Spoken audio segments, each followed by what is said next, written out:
법제 TV 시청자 여러분 안녕하십니까? 7월 12일 오전 11시 40분입니다.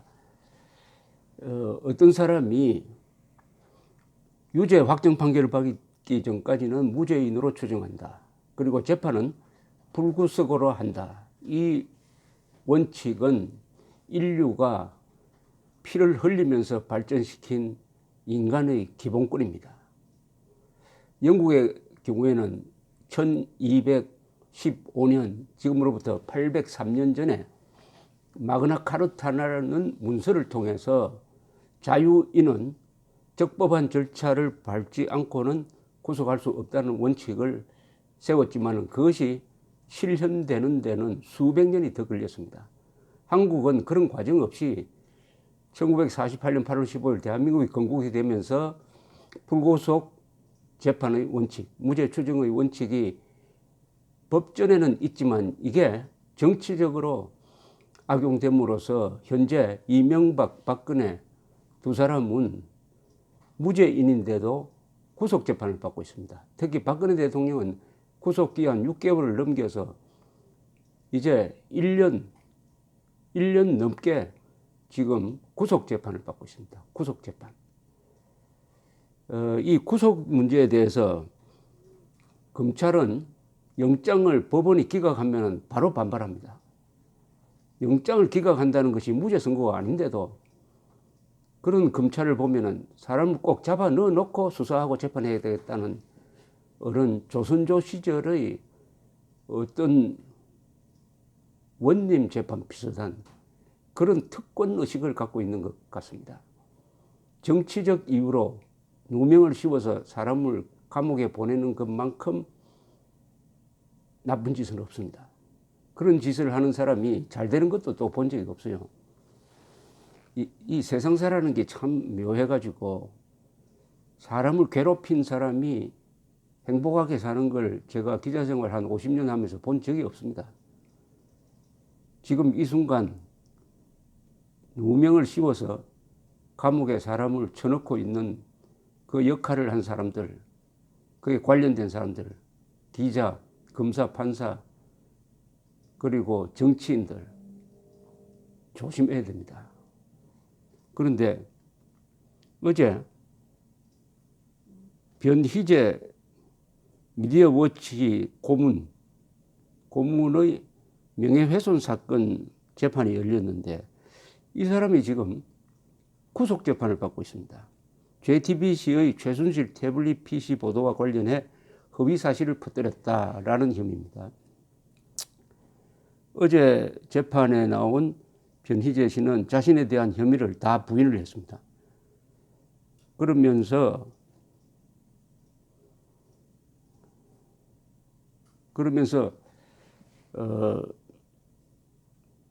자신이 쓴 손스키의 저주와 인터넷 매체 미디어워치 기사를 통해 JTBC가 누구누가 공모해서 입수하고 파일을 조작하고 뭐뭐 했다는 주장이 검찰은 허위사실이라고 판단해가지고 명예훼손 혐의로 기소를 했는데 검찰은 이 태블릿 PC에 대한 디지털 포렌식 조사 결과 조작설은 사실 무근이라고 이야기를 하고 변희재 씨는 합리적 의혹을 제기할 권리가 있다라고 이야기를 하고 해서 공방전이 펼쳐졌습니다. 문제는 이 사건이 명예훼손 혐의인데 구속된 상태에서 진행되고 있다는 사실입니다. 구속됐다는 사실. 이와 관련해 가지고 지난 5월 30일 미국의 한국 관련 사이트가 있습니다. freekorea.us인데 여기에 CSIS 유명한 싱크탱크인데 거기 부설 태평양 포럼 연구원 타라오라는 분인데 이분이 미 공군 대령 출신입니다. 이분이 아주 흥미로운 제목의 기사를 올렸어요. 한국에서 저널리스트가 예방적 차원에서 명예훼손 혐의로 구속되었는데 이는 OECD 국가에서 처음이다. 이런 내용입니다. OECD 국가에서 명예훼손 혐의로 기자가 구속되는 것은 처음이다라고 하니까 저도 기자니까 관심을 가지고 읽어봤습니다. 이 타라오 씨는 2010년, 17년에 여러 나라에서 262명의 기자들이 구속되었는데 한국은 그 명단에 없었다는 겁니다. 그런데 올해 들어와 가지고 변희재 미디어워치의 고문의 구속으로 OECD 국가 중 처음으로 명예훼손 혐의로 기자를 구속시킨 나라가 되었던 거죠. 그러면서 이 기사는 이렇게 진행됩니다. 문재인 정권이 노동조합과 정부기관을 이용해 KBS와 MBC의 대표를 교체한 것을 지적하고 정권이 좋아하지 않는 작고 독립적인 언론까지 침묵시키려고 하는 거 아니냐, 표적으로 삼는다, 이런 주장입니다. 이제는 KBS, MBC와 같은 큰 언론사를 떠나서 작은 언론을 침묵시키려고 하는 것이 아니냐 하는 문제제기입니다. 변 씨에 대한 혐의는 명예훼손이고 이유는 증거를 인멸하고 범죄의 혐의가 인정된다는 것인데 그는 재판이 시작되기 전에 구속되었다. 명예훼손 혐의로 구속되는 것은 이례적이다.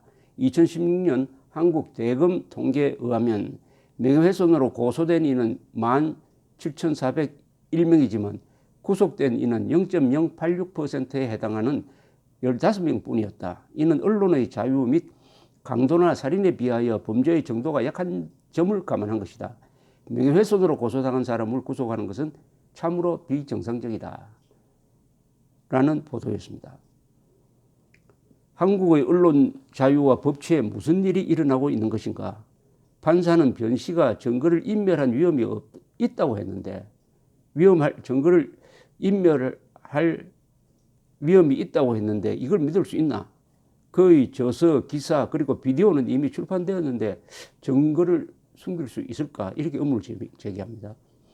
문재인 정부는 이미 주요 텔레비전과 라디오 방송을 장악하였다. 몇몇 기자들은 작고 독립적인 미디어에서 그들의 목소리를 내고 있는데 이제는 그들까지 침묵시키고 싶은 모양이다. 이 글 바로 직후에 나온 최보식 조선일보 기자의 칼럼도 비슷한 취지입니다. 허위사실 유포 변희재 씨 구속이 찜찜한 이유란 제목인데 이 최 기자는 변희재 씨를 개인적으로 만난 적은 없고 오히려 공격을 받은 적이 있다고 전제한 뒤에 범죄가 소명되고 증거 인멸의 염려가 있으며 피해자 측에 대한 위해 가능성 등을 종합해 볼 때 구속 사유와 필요성이 인정된다는 판사의 구속 사유를 이렇게 비판하고 있습니다. 명예훼손 사건은 벌금형이지 구속까지는 잘 가지 않는다. 특히 사실관계에서 다툼의 여지가 있을 때는 그렇다. 물론 그가 과도했던 것은 틀림없다. 손석희 대표의 집 앞이나 그 아내가 다니는 성당까지 찾아가 집회를 했다고 한다. 그냥 두면 피해가 계속 반복될지 모른다. 하지만 그럴 가능성이 있다고 해서 구속한 것은 법리에 맞지 않다. 범죄 예방 차원의 인신구속이란 있을 수 없다. 경찰이 집회 불허를 통해 예방할 수 있다. 어떤 사람이 범죄를 저지를 가능성이 있다 해가지고 잡아넣는 건 있을 수 없다는 거죠. 구속은 과거의 행위에 대한 응징이지 미리 범죄가 예상된다 해가지고 잡아넣으면 이건 아마 대한민국 국민 상당수를 잡아넣을 수 있을 것입니다. 아주 주관적 판단이니까요. 저 사람이 범행을 할지 안 할지를 객관적으로 예측할 수가 없는 거죠. 그러면서 최보식 씨는 이런 일종의 언론인으로서 반성도 하고 있습니다. 언론인 입장에서 보면 대통령 탄핵의 시발점이 된 최순실 태블릿 PC에 대해 그의 걸맞는 검증을 못했다. 그 진위를 가리지 못한 채 우르르 몰려갔던 게 사실이다. 2년 반 동안 사용이 멈춰있던 태블릿이 하필 그 시점에 빈 사무실의 고형태 책상 서랍에서 등장하는 것부터 상식적인 의문이 있다. 물론 JTBC는 취재원 보호를 위해 밝히지 못하는 부분은 있을 것이다. 검찰도 최순실 조사 과정에서 태블릿 실물을 보여준 적 없었다 등등. 그런데 이 최보식 기자의 기사가 나가니까 그 다음에 JTBC에서 반론을 제기했습니다. 반론을 제기했는데 어떤 대목의 핵심이냐 하면은 이 태블릿 PC가 최순실이가 가지고 다니면서 대통령 연설문을 수정했다 하는 보도, 아마 그렇게 알고 계시는 분들이 많을 겁니다. 최순실이가 얼마나 오만방자하기에 태블릿 PC에 연설문을 넣고 다니면서 수정했나요? 태블릿 PC에 담긴 연설문을 수정하고 다녔다. 이 내용이 많은 사람들한테 박근혜 대통령을 아주 비판적으로 보는 하나의 단초였습니다. 그 이미지가 거기에 대해서 최보식 기자는 자신의 칼럼에서 뭐라고 썼느냐 하면은 그 태블릿 PC는 문서 수정 기능이 없다. 문서 수정 기능이 없다. 이렇게 이야기를 하니까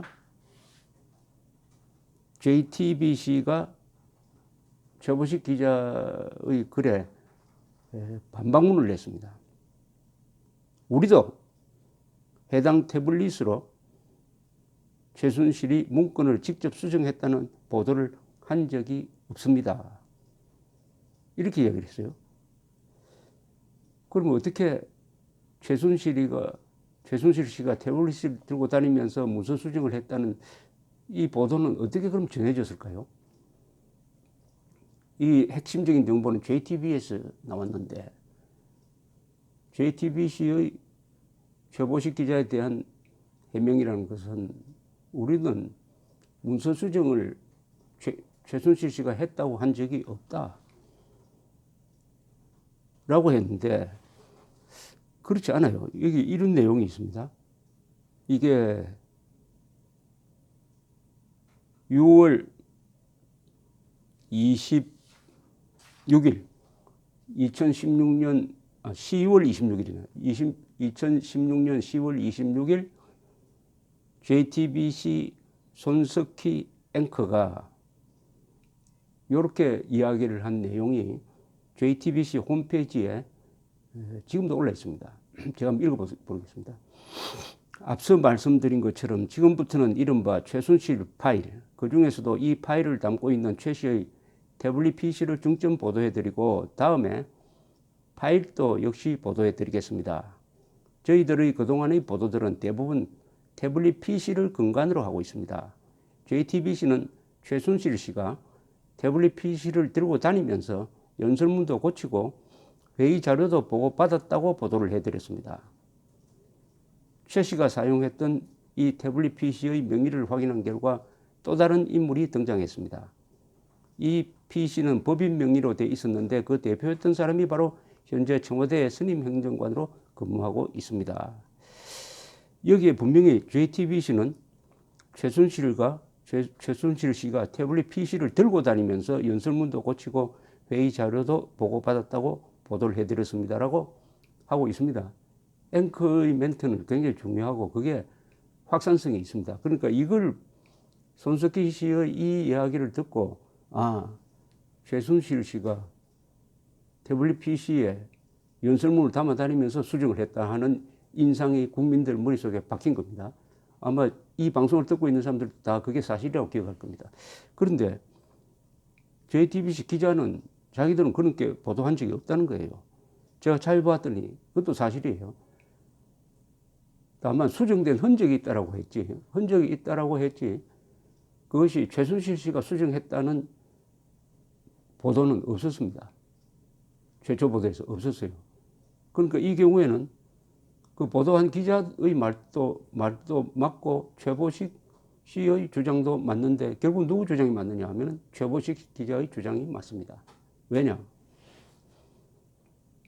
앵커가 주요 뉴스에서 저희들의 그동안의 보도들은 대부분 태블릿 PC를 근간으로 하고 있습니다. JTBC는 최순실 씨가 태블릿 PC를 들고 다니면서 연설문도 고치고 회의 자료도 보고받았다고 보도를 해드렸습니다. 했으니까 이게 더 확산성이 높은 것입니다. 더구나 이것이 사실이 아니라고 정정을 했어야 됩니다. 그런데 어제 JTBC 홈페이지에 들어갔더니 요 말이 그대로 있습니다. 그리고 그 뒤에 반드시 이 주를 붙여야 됩니다. 그 전에는 그때 이때 보도해드렸지만 그 뒤에 보니까 문서 수정 기능이 없어가지고 태블릿 PC에서 문서를 수정한 것은 없음이 밝혀졌습니다. 원래 방송 내용은 그대로 적지만은 요 부분은 사실과 다릅니다라는 것을 홈페이지 뒤에 붙여 놓았어야 돼요. 그렇지 않고 지금 보면 지금 이 기사를 참고해서 쓰면은 최순실 씨가 그 문제의 태블릿 PC로 연설문 수정했다는 것이 되는 겁니다. 자, 이 말씀을 제가 드리는 이유는 이처럼 이 중대한 어떻게 보면 탄핵 사태의 기폭제가 된 이 보도에 대해서는 언론사가 집중적으로 검증을 했었어야 됩니다. 왜냐하면 이게 단순한 사건이 아니고 어떻게 보면 역사적 변화를 가져온 큰 기사입니다. 그러면은 정밀하게 검증해야 됩니다. 물론 JTBC도 잘못된 부분을 스스로 고백을 했어야 돼요. 그러지 않고 언론사끼리 서로 듣고 하는 과정에서 이게 제대로 검증되지 않고 그러다 보니까 변희재 씨 같은 사람이 나서가지고 이걸 바깥에서 검증을 하게 됐습니다. 그러니까 JTBC 앞에 가서 시위도 하고 집에 찾아가서 시위도 하는 운동 차원의 사실 검증이 되는 바람에 이게 형사 문제가 됐습니다. 이것은 어떻게 보면 한국 언론이 해야 될 다른 언론의 잘잘못은 오보는 다른 언론이 또 고쳐줘야 합니다. 상호 비판을 해야 됩니다. 이 JTBC 이 보도는 상당 부분은 그 뒤에 자꾸 보도가 달라지고 특히 아주 핵심적인 사안, 핵심적인 사안, 최순실 씨가 연설문을 태블릿 PC에 담고 다니면서 고쳤다고 하는 이 핵심적인 부분에 대해서 JTBC 안에서도 기자 이야기하고 손석희 씨가 한 이야기가 달라요. 그러면 이것은 변희재 씨를 구속할 사안이 아니고 이것은 재판은 재판대로 진행되더라도 이 문제에 대한 공개적인 토론, 견제는 자유롭게 해야 합니다. 자유롭게 해야 된다. 이게 언론 자유의 영역입니다. 그런데 굳이 변희재 씨를 구속해가지고 지금 미국 사이트에 OECD 국가 중에서 명예훼손 혐의로 기자를 구속한 최초의 나라가 되었다라는 기사까지 오르게 되면은 이게 한국의 사법부에 누가 되지 않을까 이렇게 생각을 합니다. 판사가 빨리 이 재판을 진행을 해가지고 불구속 상태로 결론을 내주시기를 바랍니다. 감사합니다.